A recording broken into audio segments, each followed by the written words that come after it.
할렐루야, 반갑습니다. 오늘도 예수 안에서 여러분들의 가정이 복되기를 원하고 여러분 안에 그리스도께서 연합되어지는 복되고 축복된 날이 되기를 원합니다. 오늘 계시록 12장 가도록 하겠습니다. 12장에 오시면 여자와 용에 대해서 설명을 합니다. 해를 옷 입은 한 여자가 이렇게 시작을 하고 있죠. 이 해를 옷 입었다. 이 해에 대해서는 말라기스나 혹은 시편이나 또 마태복음의 산상수훈에서 또 변화산 사건에서 연결해서 보면 이것은 바로 예수 그리스도를 칭할 때에 많이 사용을 합니다. 시편에서도 말씀을 할 때에 시편 104편 2절에 가시면 주께서 옷을 입은 같이 빛을 입으시며 이렇게 나오고 있거든요. 그래서 해를 옷 입었다라는 것은 바로 예수 그리스도로 옷 입었다. 또 예수 그리스도의 영인 성령이 임재한 성도이다 라는 뜻을 말을 합니다. 그래서 해를 옷 입은 한 여자 이렇게 말을 하죠. 여자라는 것은 예수 그리스도의 신부로 등장을 많이 하게 됩니다. 그래서 그리스도의 신부 또 그리스도를 받아들이는 성도라고 이해를 하시면 됩니다. 그러므로 해를 옷 입은 한 여자라는 것은 그리스도로 옷 입은 성도 또 성령의 임재함이 있는 성도 교회 이런 뜻으로 이해를 하시면 되겠죠. 그 발 아래 달이 있고 그 머리에는 12별의 관을 썼더라. 굉장히 그리스도 앞에 인정받고 존중받는 그런 신부된 교회를 얘기합니다.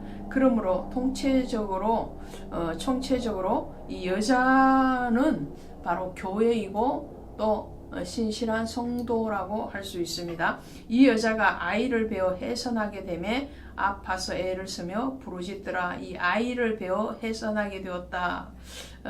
그래서 1절, 2절을 연결하면은 실질적으로 마리아가 예수 그리스도를 임신하고 그리고 그 예수 그리스도를 낳는 해산의 수고에 대해서 말을 하기도 하겠지만 그러나 이것은 문자 그대로 풀었을 때에 나타나는 것이고요. 실질적으로는 이것은 교회의 사역에 대해서 얘기를 합니다. 교회가 성도들을 품고 그리고 그 성도들을 해산하는 수고 가운데서 양육하는 것. 그래서 사도 바울은 그리스도 예수의 이름으로 너희를 해산하는 수고를 내가 하고 있다. 그렇게 말을 하고 있죠. 그러니까 사도 바울이 해산하는 수고, 또 예수께서 성도와 교회를 해산하시는 그 수고. 오늘날 교회가 태신자를 품고 그리고 그들을 양육하고 해산하는 그런 것에 비유를 한다고 할 수 있겠습니다. 그래서 하늘에 또 다른 이적이 보이니 보라 한 큰 붉은 용이 있어 머리가 7이요 뿔이 10이라 그 여러 머리에 7 왕관이 있는데 이 7이라는 단어 그리고 10이라는 단어가 나타나죠. 뿔은 권세를 얘기하고 머리에 7 왕관이 있다. 완전한 왕관인데 근데 이 7 왕관이 있는 이 대상이 붉은 용이라는 거죠. 이 붉은 용은 바로 뒤에 나옵니다.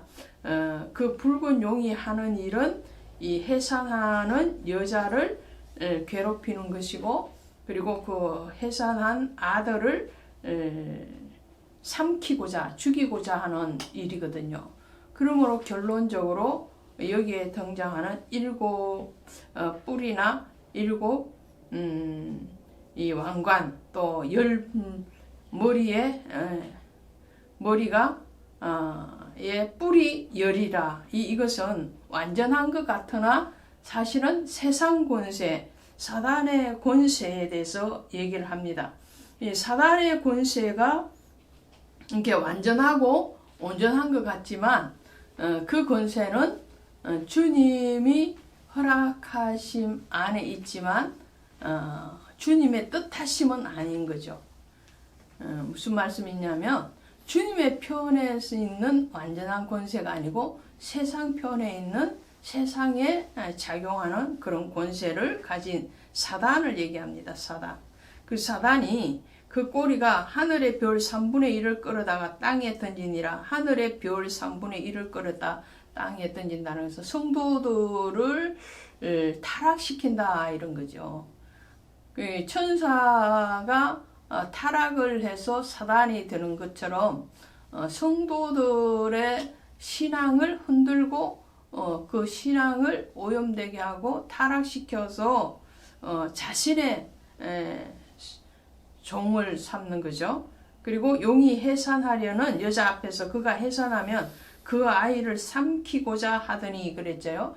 그 아이가 누구냐면 바로 예수 그리스도의 자녀인 거죠. 예수 그리스도, 마리아로 보면 예수 그리스도겠지만 이 계시록에서는 실질적으로 이제 계시록이 쓰여진 시점을 보면 예수 그리스도의 탄생은 아니잖아요. 그러므로 교회를 통해서 신실한 성도를 통해서 탄생되어지는 그리스도의 양자됨에 되는 성도, 새로운 성도를 얘기하는 거겠죠. 그리고 그 여자가 아들을 낳으니 이는 장차 철장으로 만국을 다스릴 남자라. 그 아이를 하나님 앞과 보좌 앞으로 올려가더라. 철창으로 만국을 다스릴 남자, 다스림의 권세는 예수 그리스도에게 있는 거죠. 그런데 여기에 대해서 계시록 2장 27절에 가시면 이렇게 되어 있어요. 2장 27절에 가시면 2장에 가셔서 27절 하나 읽어보십니다. 27절 읽어보시면 그가 철장을 가지고 그들을 다스려 질그릇 깨트리는 것과 같이 하리라. 나도 내 아버지께 받은 것이 그러하니라. 자, 이기는 자에게 주는 상이라는 거죠. 두아디라 교회에게 하시는 말씀인데 이것은 모든 교회를 향하여서 하시는 말씀이죠.